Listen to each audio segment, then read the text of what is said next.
ഇതുവരെ നമുക്ക് നിലവിലുള്ള സ്റ്റാറ്റസിൽ 37ഓളം എഫ്ഐആർ ആയിട്ടുണ്ട്. ഇനിയും പെറ്റീഷനുകളുണ്ട്.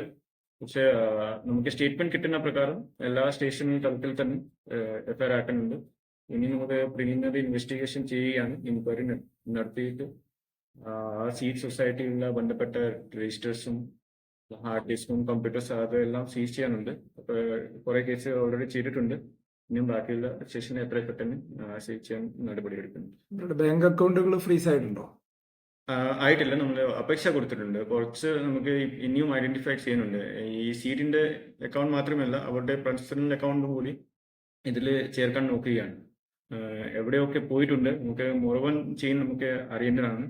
അപ്പോൾ എവിടുന്ന് പൈസ കളക്ട് ചെയ്തു, എവിടെയാണ് സ്വീകരിച്ചു, എവിടെ വ്യക്തിയായിരുന്നു, ഡിപ്പോസിറ്റ് എവിടെയായിരുന്നു, അതിനുശേഷം എങ്ങോട്ടേക്ക് ട്രാൻസ്ഫർ ചെയ്ത് അത് മുഴുവൻ ചെയിൻ നമുക്ക് കണ്ടുപിടിക്കണം.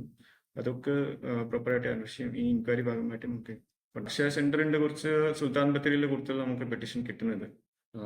അവിടത്തുള്ള എഫ്ഐആർ ചെയ്തിട്ടുണ്ട്. നമുക്ക് ഇപ്പോൾ ഇനിയും വ്യക്തമായിട്ടില്ല അത് അവരുടെ ചാനൽ ഏത് രീതിയിലാണ് എടുത്തത്. അത് കുറച്ചുകൂടി നമുക്ക് എൻക്വയറി ചെയ്യുന്നുണ്ട്.